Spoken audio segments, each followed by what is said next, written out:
Welcome, everyone. My name is Julia Toothaker, and I am the career coach and strategist behind Ride the Tide Collective, the podcast, and the company. This podcast is career focused and helps ambitious professionals strategize and take action to control their career in a way that aligns with their personality and their values. This season, I am embracing the collective part of my company name, and I've invited on various coaches and experts to talk about topics that impact career development and career decisions. And I think the topic for this episode is going to be pretty popular because we are getting into managing and understanding self-sabotage. And we're going to talk about positive intelligence and mental fitness. And I think this is going to be so fun because we're going to have some really hands-on activities toward the end. So you're going to want to stay tuned for that. But I want to introduce my guest today, Daphne Wells. She helps midlife women feel safe, solid, and secure to share their magic with the world and make more money with ease and flow. And that's in business and in career. She is a purpose and spiritual confidence alchemist. That is quite the title, Daphne. And she delivers insanely powerful insights that give you radical permission to show up in your power and fulfill your purpose in the world. And I'm going to tell you, Daphne does so many things. We are talking about like one part of what she can do. And we had this conversation of what do we want to focus on? And we're focusing on her positive intelligence work within and mental fitness within this conversation. But I am going to tell you, you got to go check out all of the things that she does because it is just such a wide array. And I'm just so impressed with the overall knowledge that you have on so many different subjects. So Daphne, thank you so much for being here. I'm so excited to have you as a guest. Oh, thank you so much, Julia. I've been so looking forward to this after our conversation the other week. Yes, this is so fun. And I know my audience is primarily based in America, and I want you to tell them, where are you dialing in from today? So I am in the South Island of New Zealand, on the south coast, 5 minutes walk away from a beautiful beach. And I do work, most of my clients are in North America, funnily enough. That is so great. And that's what I love too about the podcast world is we get connected with people from across the world. And so we get to share our knowledge together. And so that's another reason I'm so excited to have you here. Okay, we're going to jump right into this because I think that this topic is so prevalent, but not a lot of people really talk openly about it. So why do we self-sabotage? Like what is the thing that makes us do that in our personal life, in our career? Like, what do you see with your clients? We do it because we are hardwired to respond negatively first. Really? To centuries ago, millennia ago, we needed to get free from the saber-toothed tiger that was coming to get us. Like, we needed to know which snake was poisonous. We didn't need to know which butterfly was the most beautiful. That wasn't life-threatening. So this is really like an innate part of who we are. It's more of the natural side of who we are versus something that maybe has been developed through the years as some things have been. I believe so, Julia. What I do want to say is the self-development, personal development industry over the years has, said, well, we self-sabotage. I self-sabotage, you self-sabotage, we all do. Like it's our fault, like we're doing something wrong. And we end up, when we're aware that we've done that, we can feel that blame, shame, and guilt. I'm not good enough, all of those kinds of things. When in reality, what we have in our brain is our negative side of our brain that is controlled by I could call them the committee, if I'm allowed to say it on your podcast. We're gonna have to bleep that out. Right? in that side of your brain, there is a band of 10 saboteurs that have been identified through research. The ringleader is the judge, and there are 9 others, and we each have a different combination of the ones who kind of are like side gigs to the judge. So if you like, the judge is the circus ring master, and he spies a situation and thinks, oh, we'll just jump in there and respond negatively, right? So you have this side of your brain that's firing all of the time, because as I said, that's how from millennia ago that's how our brains work. We have a positive, wise, sage part of our brain, which is where our intuition is, where our knowing is, where all of those beautiful things are. And through understanding mental fitness, we get to, in the middle of that, we have a self-command center. Mm-hmm. And you get to choose, you can choose through practice and building habits and practicing mental fitness, you can choose which side of your brain fires, so that you can actually, and they have done MRI scans that show that after 6 weeks of doing these PQ reps, they've actually noticed rewiring of the brain. Wow. So that you can over time respond positively more than negatively. Okay. And for the audience, I actually didn't know this, but PQ is positive intelligence, the same way that EQ is emotional intelligence. So I think that might be a new term for quite a few people. I have an observation / question.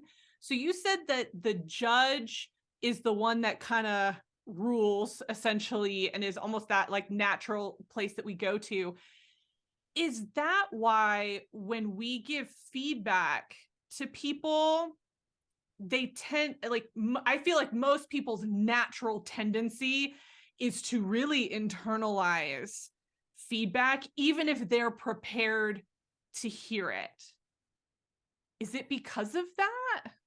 Perhaps, I'm not sure, because the judge can have us judge ourselves, judge others, and or judge circumstances. Okay. And we do we tend to hear negativity in people's speech over positively. You think of how often we naturally deflect compliments. Yes. I feel like my high achievers listening are going to be like, yes, yeah, we definitely just push those aside, because when you're high achieving, you're constantly like, what could I have done better? What could I have done better? And we don't sit in what we did well. Like, I've had to train myself to do that. And even then, I'm still so bad at it that I have certain friends who are really wonderful champions of positivity and celebration. And I make sure to tell them the things that I do. And they're like, oh my gosh, that's so amazing. I'm like, it is amazing. Because I like need somebody else to say it. High achiever is one of those saboteurs. Oh, great. One of the lies of the high achiever is that if I'm not on your back making you do better all the time, you'll get lazy. Yes. And so even though you're doing excellent work, it will never seem good enough as a high achiever until you get that high achiever under control. And what happens then is that you are actually in control of your brain, rather than letting the judge and the high achiever and all the other saboteurs be in control. I feel like maybe you just rocked my audience a little bit, who's listening to this and going, what do you mean the high achiever is a saboteur? That's how I get things done.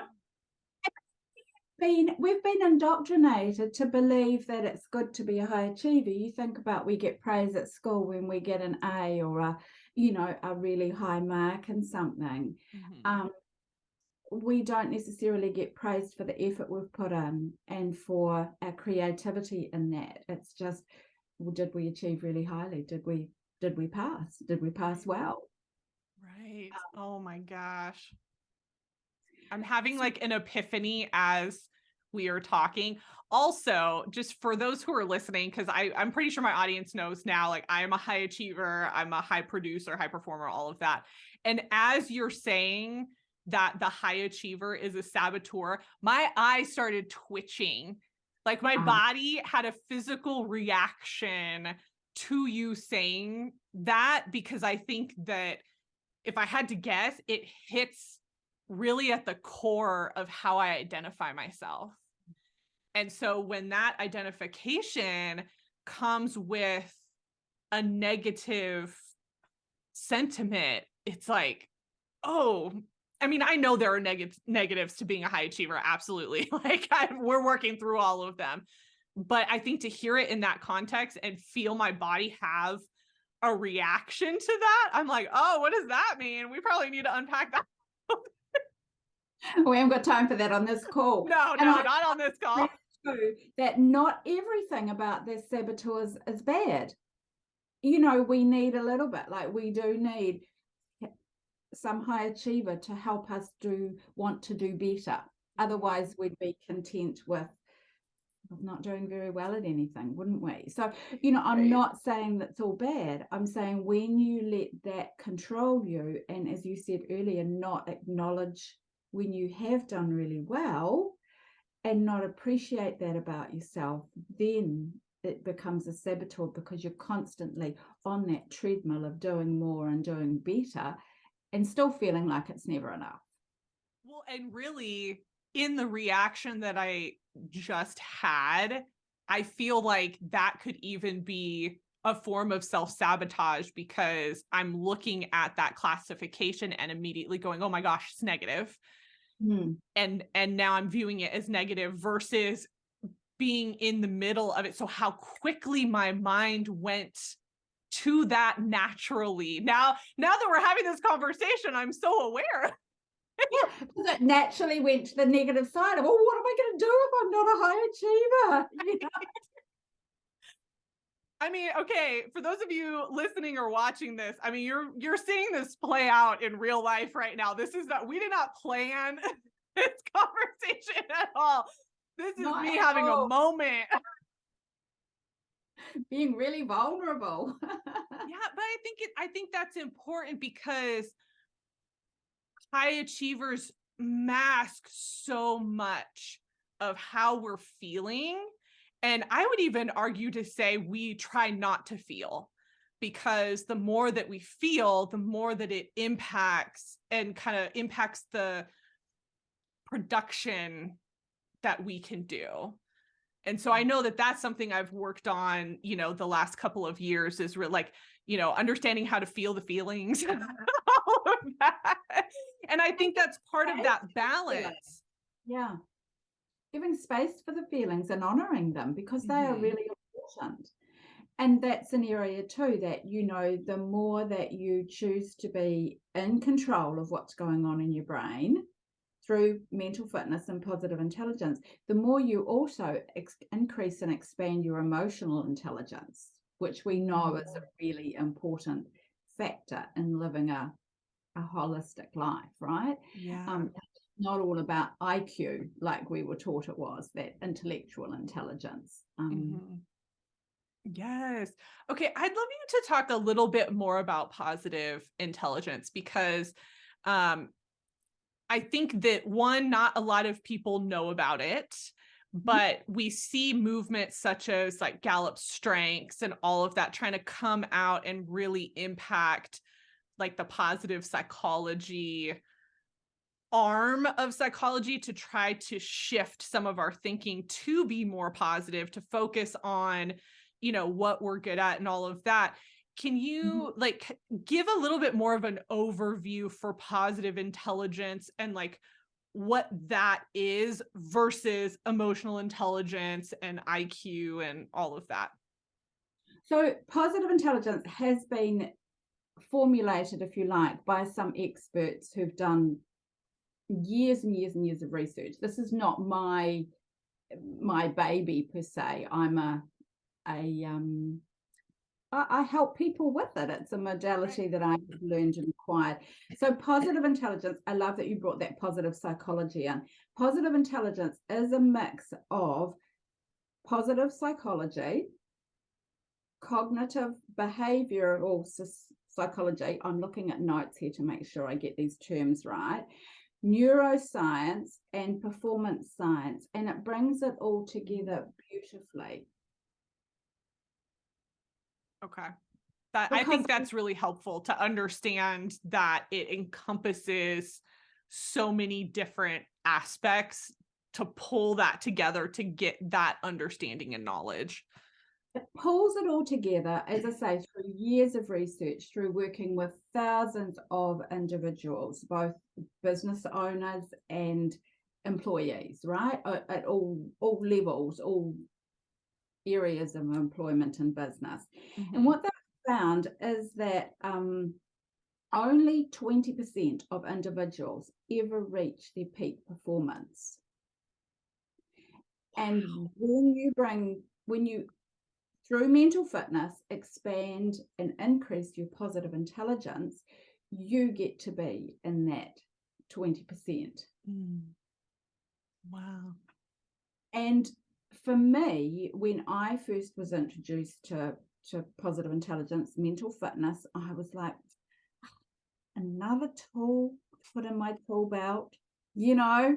Yep. And let's be honest, we've learned all the things about affirmations and journaling and all the other things. And I don't know about you, but for me, when things don't end up the way I want them to, I've in the past blamed myself over, well, I just didn't say the right affirmations. I didn't do enough journaling. I didn't journal the right things. I wasn't, all those things come in, right? And so I was kind of reticent to invest time and energy into what I thought was another tool in my toolbox. What I found, and I jumped in because a friend of mine who I love dearly had invited me on the journey with her to just kind of play with it and see what we both thought about it. And I'm so grateful she did, because what it did was take all of those mindset tools out of my head into my body. Because mental fitness is it really does get you out of your head and into your body and really understanding and appreciating everything. And you can practice so that when I work with clients, you end up bringing in habits into your life, and you have access to an app that you use these on, and it will prompt you and guide you through. It takes 15 minutes a day. So it's not like you have to spend an hour or two journaling. And I'm not knocking any of those things. They have value. They definitely do. And if I'm honest, I still do them, right? I don't feel now as like I've never done enough or I need to go and do more. Do you know what I mean? Like it's kind of taken that pressure off, which, as a high achiever, we can feel, well, I just needed to do more, and you've probably felt some of those things too, potentially. Yes. Well, and what I like about this conversation is there are so many tools out there. And I think what happens is we hear the loudest voices, and the loudest voices tend to talk about the most basic things. There is nothing wrong with the basics, so even on this season, I've had multiple guests talk about journaling, talk about affirmations, talk about meditation, kind of those kind of basic things that we think about when we're talking about connecting with ourselves, connecting with our body, all of that, our mind. But it doesn't work for everyone, and so it's either understanding those practices in a new way and making them work for you in a way that, works for your personality and your habits and all of that, or it's seeking out other tools that don't get talked about, as much, and how do we learn about that and incorporate that and all that. So I'm glad that we're having this conversation, because I feel like, to me, as somebody who is, who does listen to a lot of these things, because I'm always looking for new tools as well, this feels like something that isn't talked about as much. And so I think it's so great to have more information around it and understand it, because everybody just picks up on things in a slightly different way. And so this might work for somebody in a way that journaling might not. That's right. Exactly. It's about finding the tools that work for each of us. Yes. Okay. I think this is a perfect segue to go into our actions for this episode. And I know one of the actions is actually, you're going to take us through an exercise. So why don't you tell us a little bit more about that?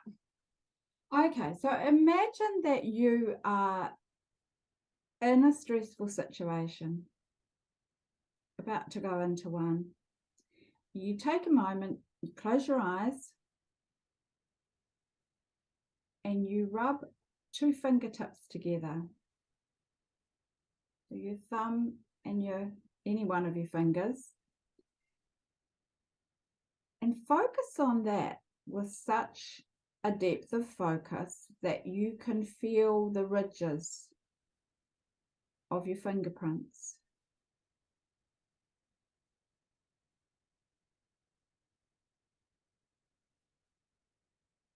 And as you do that, you'll feel that stress ease, and you'll feel yourself really come into your body and be aware of your body. So you're getting out of your head and into your body.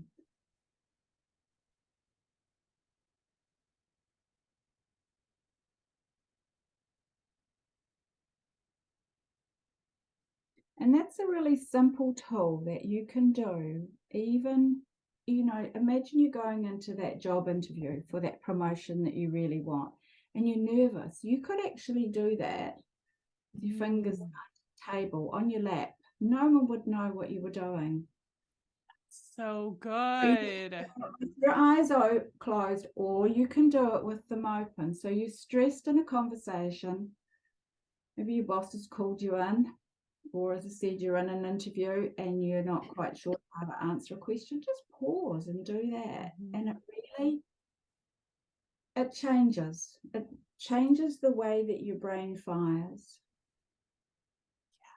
Okay, I have to tell you an observation from doing that, because if anybody's listened to other episodes from this season, meditation is very difficult for me, though I have learned new things about meditation and I'm feeling more comfortable with it, is probably what I will say.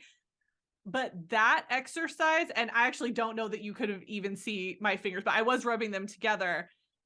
And for me, who has a hard time with meditation because my mind is just all over the place, the act of adding touch into it actually helped, because then I was focusing on that. And so my mind didn't go, to 30 other different places. So I want to encourage people who maybe feel or have felt the same way I have about meditation.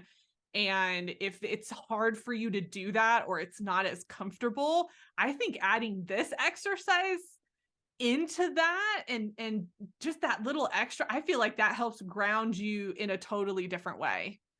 Oh, it does. It grounds you into your body in a really powerful way. And it changes how your brain functions. I was in a situation a few months ago that was incredibly stressful. I was in a room with people who 3 or 4 years ago I'd have been having a full-on panic attack. And I was really nervous going into this situation, wondering how I would cope. I did that. No panic attacks. And admittedly, I've been doing this work now for about 18 months, so however, I was surprised that I didn't have any inkling of responding how I would have. 3 or 4 years ago. Right. So that for me shows the power for me personally in this work, and it becoming a habit. So in the app that I talked about, when I give clients access to that, they get reminders 3 times a day to do a PQ workout session. And what that does is, like, you go to the gym, you don't just pull weights once and then think, oh, I'm strong now. Like and this is what this is about. This is working the muscles of your brain, because your brain is a muscle. We know that, right? Right. Well, and I'll say too, we've just been sitting here for the last couple of minutes since we did that. I can still feel the sensation of it. Mm. And so, and this is all new to me. I mean, those of you who have followed me for a long time, this is not normally things that I talk about. That's why I'm bringing people on to talk about it, because it's not in my wheelhouse at all. But even just the remnant of feeling that, my mind gets pulled to that. Like, I'm in the conversation with you, but the back part of my brain that's always running is being pulled to that versus something else. I don't know if that's a thing or not, but that's what I'm feeling in it, is like it's taking away the noise that I normally have, because there's like a sensation in my fingers still from doing that exercise. I love that you said that, because PQ has been proven to increase people's performance and productivity, as well as a whole raft of other things. So you imagine if you have the remnants of that, because it's so the exercises that you do through the day, it's like you're charging up your PQ battery, like you charge your phone battery. You don't let it run down till it's dead, because otherwise it's going to switch off, right? When you're charging that up, you do have that remnant, and it's like you have a new zero, a new ground level, if you will. And it does help you to be more productive more. I've got a group who's going through at the moment my 8-week program, which is the foundation course for this, and they're 3 weeks in. More productive, focusing better, not biting kids' heads off when just all of these kind of things are just after 2 to 3 weeks of being in this work. Wow. It's powerful stuff. Yeah.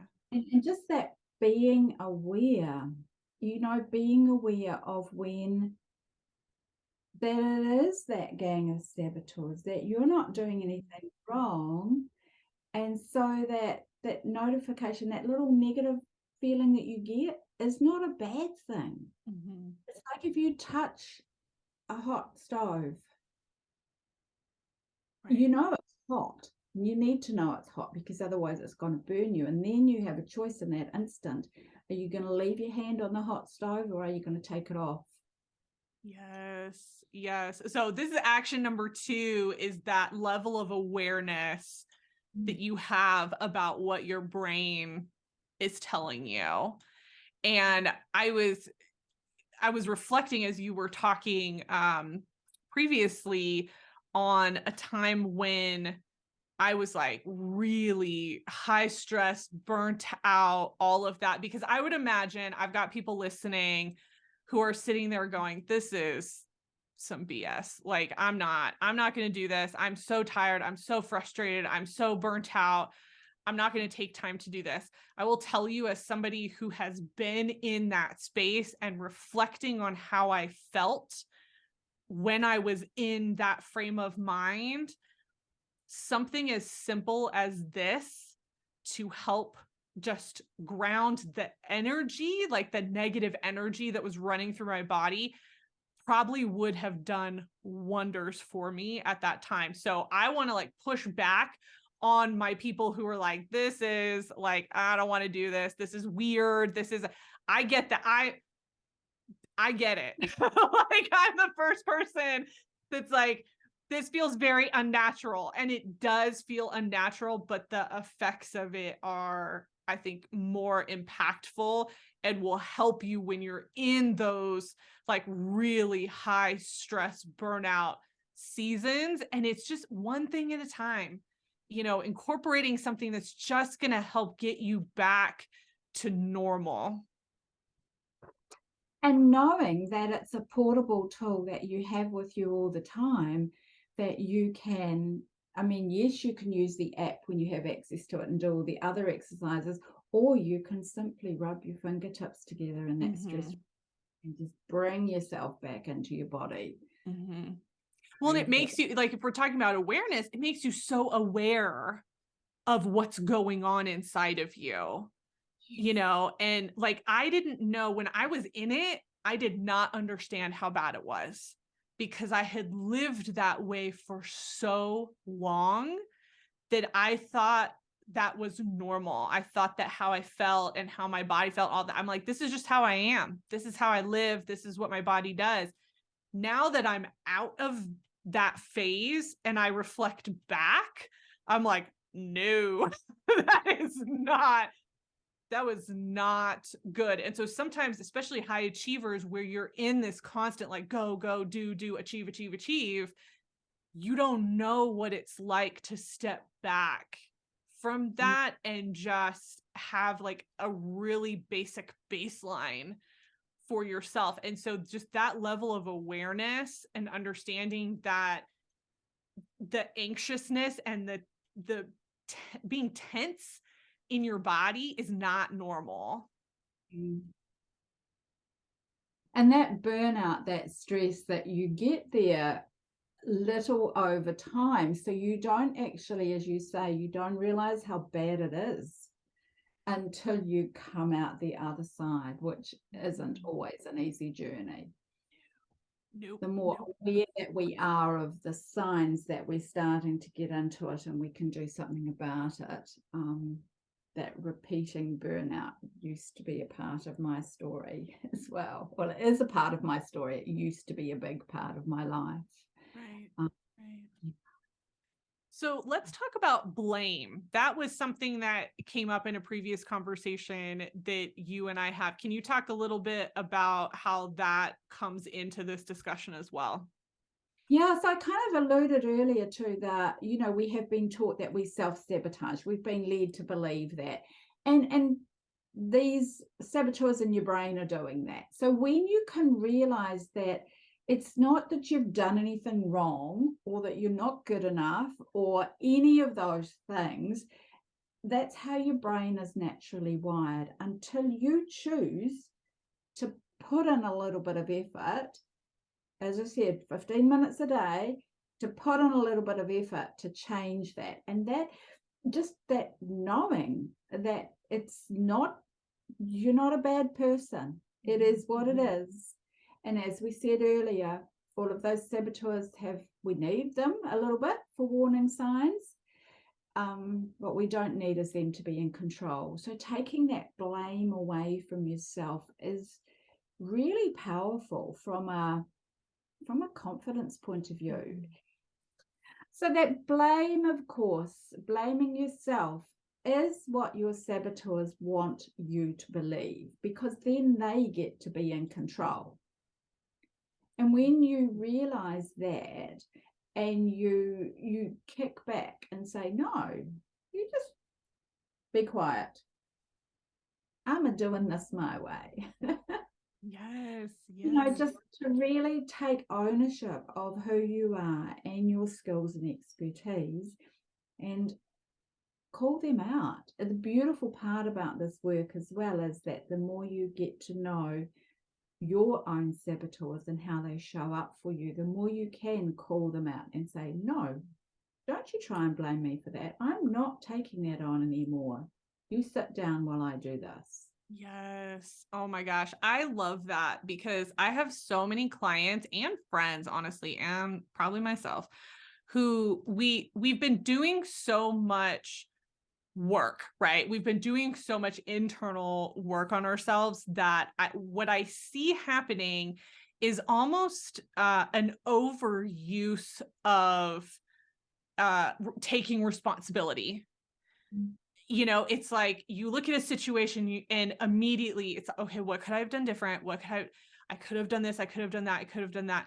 And I think that's healthy. I think you do need to understand the context, take responsibility for your behavior and all of that. But I think this is such a good reminder. And I've had to say this to clients where I'm like, this is not on you. Like, this is on that person. And I understand that you're trying to reconcile that and make sure that you didn't do anything wrong. But based on how you're telling me about this situation, you really need to put the blame on this other person for how they spoke to you or how they treated you or whatever their behavior was. And I think it's the same thing for the internal saboteurs that you're talking about, recognizing, is that my actual voice, or is that a saboteur trying to come at me and take me down? And so I respect the people that want to take responsibility, and we absolutely do need to do that, but there's a line for that as well that we also need to make sure that we understand, so that we're not harboring and shouldering all of the blame for every single thing that happens to us. I love that you said that, because responsibility, you're right, we need to take responsibility. When with my clients, I talk about appropriate responsibility, which is yours and which is theirs. And it's a little bit like that with the saboteurs as well. It is appropriate that, yes, your high achiever might say, that you're winding it up too high. You might feel that pull, and yes, you want to do really, really well at this piece of work. Where does it become, where are you sabotaging yourself in the process, or letting the high achiever take over? What is that appropriate line? And a lot of it comes back to where that line in the sand is for you in that area. Because you talked about Gallup's strengths before. Responsibility, when I first went through Gallup Strengths, is one of my strengths. And years ago, in another life, it feels like now, I had that dialed up so high that I was taking on responsibility for everybody and everything around me. And what I learned in that process was that a strength dialed up too high becomes a weakness. We need to dial it back, right? And that's kind of what I was alluding to before with the saboteurs. Yes, we need them. We need a certain bit about it. We need to be able to look at ourselves objectively. We'll talk about the high achiever. Did I do a good enough job here? Rather than that push to constantly want to do more and want to do better. It's that, what is appropriate and what isn't. Yes. Oh my gosh. Daphne, this conversation has been so good. I think this is, again, one of those conversations that I don't think we're having enough. I think talking about the saboteurs and all of that, I don't hear a lot of people talking about that. So I'm so glad that you were able to come on, shed some light on that, and the positive intelligence side of it. I keep wanting to say positive psychology because I'm so used to saying that phrase. So I'm trying to, even me learning new language, I think is so, so wonderful. I would love for you to share any freebies that you have for the audience and where they can connect with you. Okay, so my website is my name, daphnewells.com, and I have a freebie that identifies your birth code, which is how you are energetically wired, and that is available at giftfromdaphne.com. Great. And if any of your listeners would like access to a quiz to identify their top saboteurs, shoot me an email at daphne@daphnewells.com, and I will send you a link for that.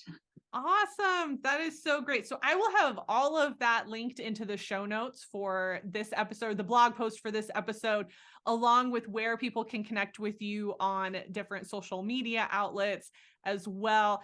Daphne, thank you so much. I so appreciate you taking the time to be a guest today. Thank you for having me. It's been such an awesome conversation.